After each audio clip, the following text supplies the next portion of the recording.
Grief is something that never really leaves you. When people say, oh, you'll get over it and things, I don't know, I just want to give them a good shake, because one, it's inappropriate, and two, that's not how it works. Grief is something that you learn to live in a new way without the person that you loved physically in your life anymore. Reactions to grief, particularly in the initial raw stages, vary too. And they used to talk about stages of grief, but it's more of a whirlwind or a spiral that hopefully you eventually kind of spiral out. And life grows around the grief rather than the grief getting smaller. But the reactions can be denial, anger, shock, deep, deep sadness, even depression, feeling overwhelmed, or sometimes it can be a relief, followed by the guilt that feeling relieved brings. And grief doesn't just come into our life when a loved one dies. It can be grief over a change in life, either through gradual declining health or a sudden illness.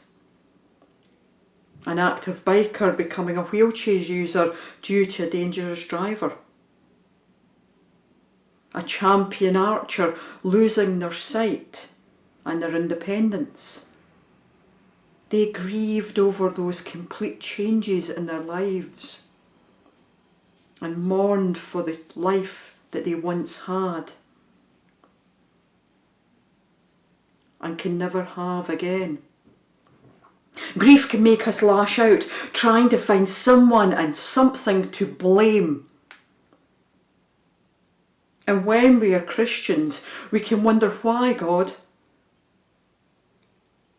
Why? Why did you let my husband, my father, my brother, my sister, my friend, my mum, my gran, my child die? Why didn't you stop it? That's the accusation out of grief, out of pain, after feeling disappointed with Jesus, that Mary and Martha both launch at Jesus. If you'd been here, our brother would not have died. Why didn't you come, Jesus? They had sent for him, sent for the person they'd seen and they knew healed people, people he didn't know.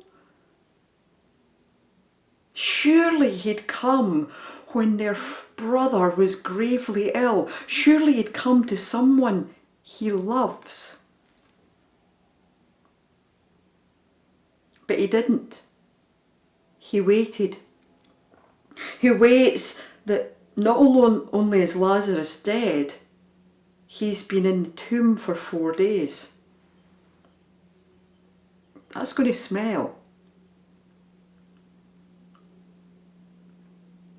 Martha believes that God will do whatever Jesus asks him. Is this a hope rather than a conviction? And I'm sure when we've all faced with grief or the prospect of losing something dear to us, we've had maybe that hope more than our conviction. And we've wondered, how does this work out with Jesus being the resurrection and the life? And Martha wonders that too. But once Jesus can show what he can do through God the Father, raise Lazarus from the dead and release him from the grave clothes which were tying him round his feet and ankles, almost like chains. They were taken from him and he's released from the grave. And with that, Jesus shows beyond no doubt that Lazarus is alive.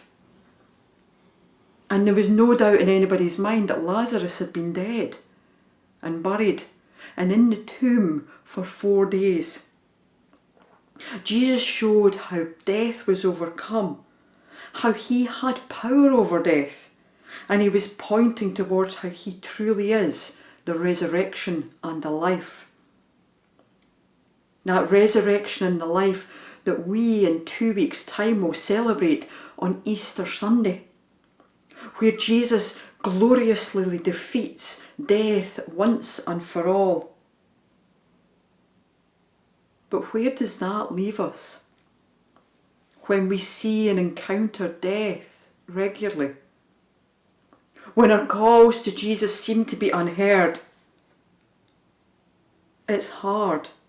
I know we all grieve and mourn that which we love. Even this place, this community, I get that. But the resurrection power we know, the faith we have, is through Jesus' Spirit living with us and through us giving us life. And in the end, our mortal bodies will die, but they will also receive life. That's our hope. That's our faith. To receive life even in the face of death through Jesus, who is the resurrection and the life.